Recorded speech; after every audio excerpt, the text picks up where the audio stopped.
Hello everyone, welcome back. आज की video में हम सॉल्वर को समझेंगे which is an optimisation tool. Previous video में हमने गोल सीक को देखा था और हमने जाना था कि गोल सीक का एडवांस्ड वर्जन होता है सॉल्वर, राइट। तो सॉल्वर फीचर को एक्सेस करने के लिए आपको डेटा टैब पे जाना है और यहाँ पे एनालाइज ग्रुप दिखेगा और एनालाइज ग्रुप के अंडर आपको सॉल्वर का ऑप्शन दिख जाएगा। बट सकता है आपके में ये सॉल्वर फीचर ना दिखे, तो सबसे पहले हम सॉल्वर फीचर को इनेबल करेंगे। तो आपको क्या करना है, फाइल पे क्लिक करना है, बैक स्टेज व्यू आ जाएगा, उसके बाद ऑप्शंस पे जाएंगे एंड देन आपको यहाँ पे एडिन्स पे क्लिक करना है एंड देन आपको एक्सेल एडिन्स इस पे सेलेक्ट रहने देना है, गो पे जाना है और यहाँ पे सॉल्वर एडिन ये जो चेकबॉक्स है यहाँ पे टिक कर देना है। ओके पे क्लिक करोगे तो ये सॉल्वर का ऑप्शन आपको यहाँ पे दिख जाएगा। ठीक है, नाउ लेट अस सी कि सॉल्वर को हम कैसे यूज कर सकते हैं।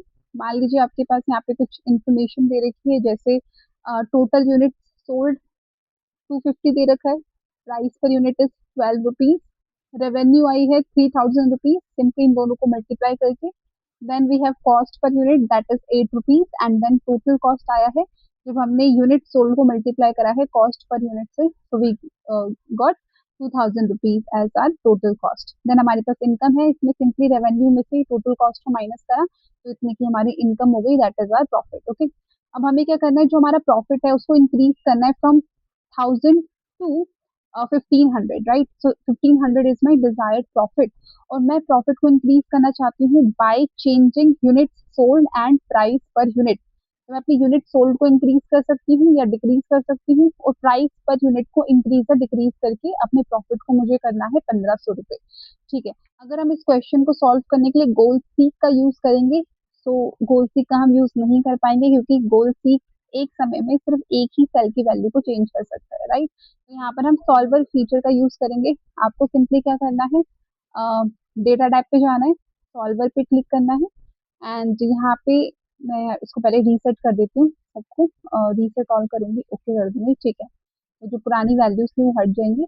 अब हमें क्या करना है, सेट ऑब्जेक्टिव में जिस भी सेल के आउटपुट को हमें ऑप्टिमाइज करना है उस सेल को हम सेलेक्ट करेंगे। तो इनकम को हमें ऑप्टिमाइज करना है, राइट।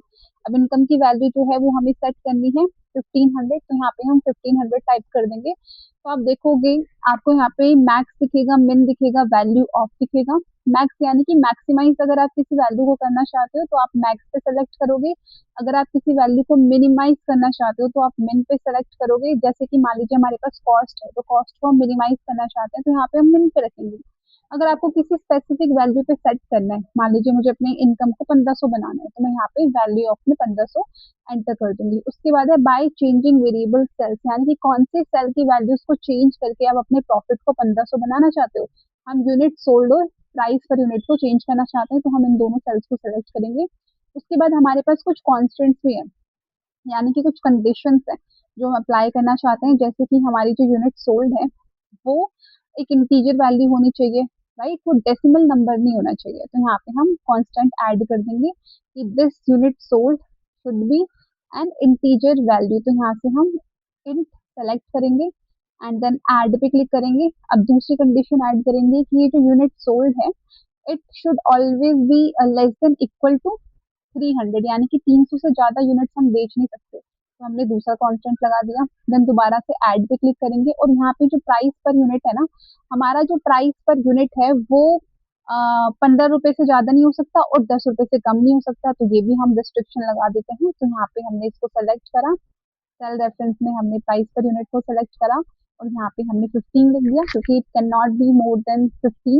देन ऐड करेंगे and it can not be less than 10, तो इसको दोबारा से सेलेक्ट करेंगे और यहाँ पे हम ग्रेटर देन सेलेक्ट कर लेंगे, greater than equal to select करेंगे और यहाँ पे हम 10 टाइप कर देंगे एंड देन ओके पे क्लिक करेंगे। तो ये देखोगे हमारी सारी कंडीशन यहाँ पे आ चुकी हैं एंड देन आपको यहाँ पे एक सॉल्विंग मेथड देखने को मिलेगा, जैसे कि जीआरजी नॉन लीनियर है, सिंप्लेक्स एलपी है, देन वी हैव इवोल्यूशनरी। तो GR by default GRG non linear selected होता है, उसके अलावा हमारे पास सिंप्लेक्स एलपी है। तो जो भी लीनियर प्रॉब्लम्स होती हैं उसके लिए हम सिंप्लेक्स एलपी का यूज करते हैं, right. For non linear problems we can use GRG non linear and evolutionary. तो by default GRG non linear selected रहता है तो हम इसी को ही सिलेक्टेड रहने देंगे। सॉल्व पे क्लिक करेंगे और आप देखोगे सॉल्वर ने हमें एक सॉल्यूशन फाइंड करके दे दिया है। तो यूनिट सोल्ड इसने इंक्रीज कर दिया है, 262 हो गया, पहले 250 था। प्राइस पर यूनिट पहले 12 रुपीज था, 13.72 हो गया, एंड जिससे हमारा जो इनकम है वो 1500 रुपीज का हो गया है। तो अगर आप इस रिजल्ट को एक्सेप्ट करना चाहते हो तो आप ओके पे क्लिक करोगे। अगर आप एक्सेप्ट नहीं करना चाहते हो तो सिंपली आपको कैंसिल पे क्लिक कर देना है, तो आपकी ओरिजिनल वैल्यूज आ जाएंगी। तो फिलहाल के लिए हम क्या करेंगे, अपने रिजल्ट को सॉल्व करेंगे और इसको एक्सेप्ट कर लेंगे, राइट। तो आप देखोगे जो भी डिजायर्ड रिजल्ट है वो आपका आ जाएगा। तो सॉल्वर क्या करते हैं, जो भी बेस्ट पॉसिबल सॉल्यूशन है वो आपको लाकर देता है, right. Now let us see this example. यहाँ पे आपको प्रोजेक्ट दे रखे हैं, एंड देन उस प्रोजेक्ट से रिलेटेड जो डिफरेंट कॉस्ट है वो दे रखी है। जैसे प्रोजेक्ट ए है, उसकी production cost is this, fixed cost is this much, extra cost is this, and total cost आपको इन सभी कॉस्ट का सम करके दे रखा है, राइट। तो हर एक प्रोजेक्ट की इंडिविजुअल टोटल कॉस्ट दे रखी है, साथ ही साथ इन सभी प्रोजेक्ट के साथ में जो टोटल कॉस्ट है वो आपको दे रखी है। अब आपको क्या करना है कि आपका जो बजट है वो 50,000 का है, लेकिन अभी जो बजट यूज हुआ है वो 44,580 ही हुआ है। आपको क्या करना है, इस बजट को कंप्लीटली यूटिलाइज करना है। तो 50,000 का बजट है, तो आप चाहते हो कि 50,000 रुपए यहाँ पे खर्च हो जाए, लेकिन आपको साथ में ध्यान देना है कि आपकी जो एक्स्ट्रा कॉस्ट है इट शुड नॉट एक्सीड 500। आपकी जो एक्स्ट्रा कॉस्ट है वो 500 से ज्यादा नहीं होनी चाहिए। साथ ही साथ जो फिक्स्ड कॉस्ट है वो 2,000 ही रहनी चाहिए, ठीक है। और जो टोटल कॉस्ट है, हर एक प्रोजेक्ट की जो इंडिविजुअल टोटल कॉस्ट है वो 8,000 से ज्यादा नहीं होनी चाहिए। तो देखते हैं कि सॉल्वर की हेल्प से हम इसे कैसे अचीव कर सकते हैं। तो हमें क्या करना है, ग्रैंड टोटल, ये वाली जो सेल है इसकी वैल्यू को 50,000 के इक्वल करना है। तो this is our set objective. तो सेट ऑब्जेक्टिव में हम इस वाली सेल को सेलेक्ट करेंगे क्योंकि इसको हमें ऑप्टिमाइज करना है। हम सॉल्वर पे जाएंगे, देन यहाँ पे वैल्यू इस सेल को सेलेक्ट करेंगे, ऑलरेडी सिलेक्टेड है। देन यहाँ पे वैल्यू ऑफ में जाएंगे और यहाँ पे 50,000 टाइप करेंगे, and then by changing variable cells में हम क्या करेंगे, कौन सी सेल चेंज हो सकती है, हमारी प्रोडक्शन कॉस्ट चेंज कर सकते हैं, ठीक है, कॉमा देंगे। उसके बाद हम एक्स्ट्रा कॉस्ट को भी चेंज कर सकते हैं, ठीक है। अब हम कांस्टेंट को यहाँ पे ऐड करेंगे। तो सबसे पहला कांस्टेंट क्या है कि जो एक्स्ट्रा कॉस्ट है, यानी कि जो एक्स्ट्रा कॉस्ट है वो हमेशा लेस देन इक्वल टू 500 होनी चाहिए, 500 से ज्यादा नहीं होनी चाहिए। फिर हम यहाँ पे ऐड पे क्लिक करेंगे, दूसरी कंडीशन ऐड करेंगे कि ये जो हमारी टोटल कॉस्ट है, राइट, ये जो टोटल कॉस्ट है वो 8,000 से ज्यादा नहीं होनी चाहिए। तो यहाँ पे हमने it should be less than equal to 8,000 हम सेलेक्ट करेंगे, देन ओके पे क्लिक करेंगे। उसके बाद और कुछ भी है कि हमारे पास, हमने ये कवर कर लिया है। फिक्स्ड कॉस्ट तो शायद 2,000 ऑलरेडी है ही, तो इसे चेंज करने की जरूरत नहीं है।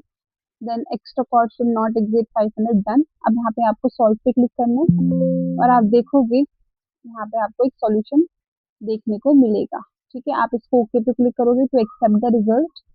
तो ये इसने कैलकुलेशन लाकर दे दी है कि production cost is this, extra cost is this, total cost इतना बनता है, जिससे कि आपका जो बजट है वो टोटल इतना यूज हो जाए।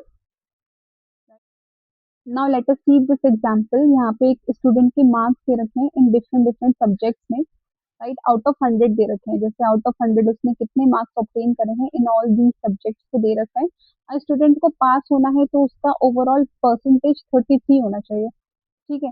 अब हमें क्या करना है, फाइंड आउट करना है कि सीक्वल पावर बीआई और स्टैटिस्टिक्स में उसे कितना स्कोर करना है जिससे कि उसका ओवरऑल परसेंटेज 33% बन जाए, राइट। आप देखोगे जहाँ पे 00 लिखा हुआ है उन सब्जेक्ट का टेस्ट देना भी बाकी है, राइट। तो यही डिसाइडिंग फैक्टर होंगे कि स्टूडेंट का जो रिजल्ट है वो पास होगा या फिर फेल होगा।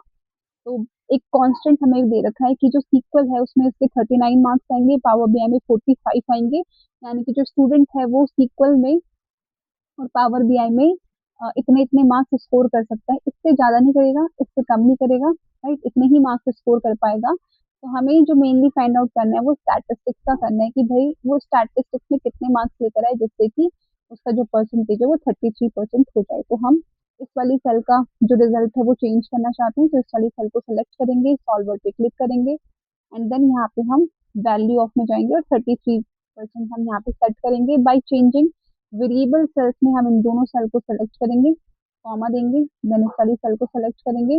उसके बाद कांस्टेंट क्या है हमारे पास कि जो सीक्वल है, राइट, यानी कि ये वाला जो मार्क्स है वो किसके बराबर होगा, ये बराबर होगा 39 के, ऐड करेंगे दोबारा से, ये वाले जो मार्क्स होंगे वो किसके बराबर होंगे, ये बराबर होंगे 45 के। इसके पे क्लिक कर देंगे, आपके कांस्टेंट यहाँ पे ऐड हो चुके हैं। अब आपको सॉल्व पे क्लिक करना है, तो आप देखोगे आपको आ जाएगा जो स्टैटिस्टिक्स है उसमें उसे 55 मार्क्स स्कोर करने होंगे, जिससे कि उसका जो परसेंटेज है वो 33% बने।